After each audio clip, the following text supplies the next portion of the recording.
is built on a fantastic and loved fast-paced recipe.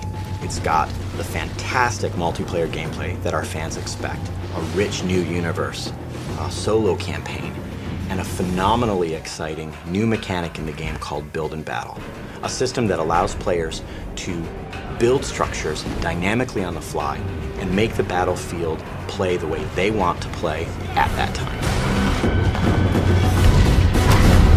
Starhawk was loved around the world by all of our fans. It was really built on a fast-paced, multi-dimensional gameplay over really broad landscapes. We wanted to go one step further. We really felt that the opportunity was great to make a brand new standout approach to the shooter genre, and that's what led us to Starhawk.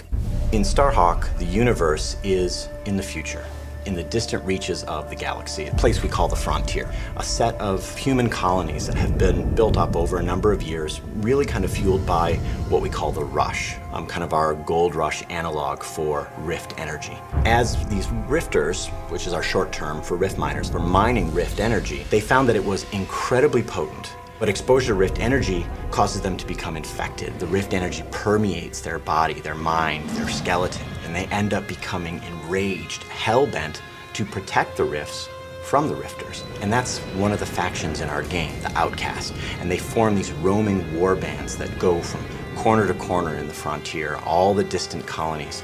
And really, that's at the heart of the conflict in our game. We didn't want it to just be two factions. We wanted there to be a face, a character that in our now included single player campaign that would really connect with players. That's where our character Emmett Graves comes in. He and his brother, a family operation, had a rift claim out in a distant planet, as is unfortunate and common in the Frontier. An outcast warband rolled in and destroyed their extractor, and the rig exploded.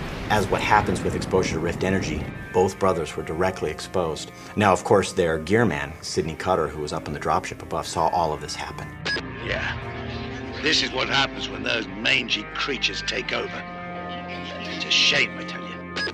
Cutter was able to modify some of his equipment to create this regulator device, and this horrible procedure implanted it directly into Emmett's spine. It's almost a curse. It's incredibly painful for Emmett. And now he bears the mark, the brand of an outcast warrior. And he became outcast himself. And so Emmett ended up being a hired gun, like a gunslinger, protecting claims, going to colonies that were being attacked by outcast warbands. Anybody that comes out here has a plan or a problem. I came back with both. And so Emmett and Cutter take their rift salvaging operation to protect White Sands, a small colony on the distant moon of Dust, from an outcast warband. And so that's the start of the game. Emmett was the hero that they needed, but they didn't want. And not only is that conflict at the core of the game's story and fiction and universe, but it's actually core to our exciting new system in the game called Build and Battle. We decided to say, all right, what if the battlefield was just the landscape? A beautifully rendered canvas onto which the player could customize in a fast, violent, brutal way that matches the gameplay that they expected from Warhawk. And that's what Build and Battle is. It's a quick, brutal system to allow the player to build wall structures and bases and bunkers and towers and all of these other units and structures in the game to fit how they want to play, not only in single player, but in multiplayer. It's about telling the player, here's a combat challenge, and here's all the tools you have to solve it. Solve it how you want. Right in front of the player, not turn-based, right there on the battlefield, you are building all of these structures. Players love it, not only in single player, but in multiplayer. It's as fast-paced and as